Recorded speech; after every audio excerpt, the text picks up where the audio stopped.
Donc stand-up a un côté un peu innovant aussi, puisque dès le démarrage, on a passé un accord avec une fondation qui s'appelle la Fondation IRI, IRI qui veut dire arbre en bambara, donc en malien.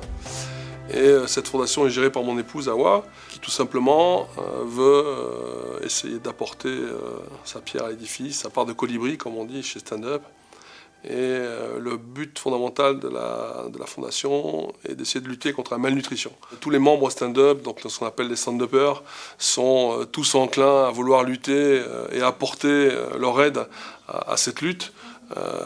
Donc on va créer des sticks qui vont être mis dans le réseau. Ces sticks mis dans le réseau vont être achetés comme un autre produit. Et à chaque boîte de sticks, donc des boîtes de 30 qui correspondent à un traitement d'un mois, Stand-up va offrir une boîte complémentaire pour pouvoir accélérer en fait cette lutte contre la malnutrition. Et donc ces sticks vont être donnés à la Fondation IRI pour pouvoir, à différents endroits du monde, pouvoir apporter en fait une solution. Donc des sticks, c'est quoi? C'est un petit peu comme des tubes de Gaviscon. C'est 15 grammes de spiruline et un stick égale un repas. Et ça permet en quelques semaines de rétablir en fait un enfant. Un enfant en quelques semaines retrouve sa croissance normale et donc permet une croissance comme tous les autres enfants. Donc on a passé un accord avec l'État malien et on doit, dans la région de Ségasso, développer au mois de septembre une grande campagne contre la malnutrition pour 5000 enfants. Donc tout ça financé par l'État, par l'OMS et l'UNICEF. Il n'y a pas qu'au Mali ou en Afrique qu'il y a des problèmes de malnutrition. Il y en a aussi malheureusement en Europe et un peu partout dans le monde.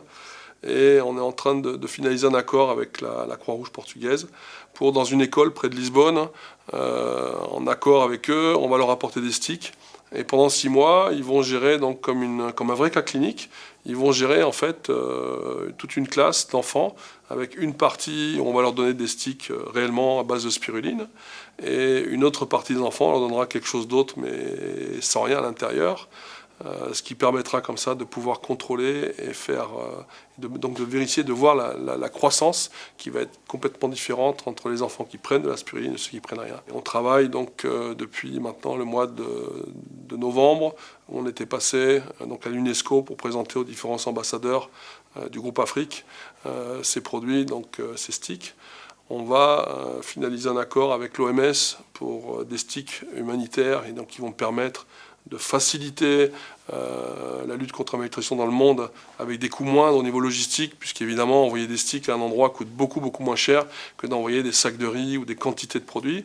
Et puis d'un autre côté, le Fonds mondial nous a demandé de travailler sur un stick à base de phycocyanine, qui est une partie, la partie essentielle de la spiruline.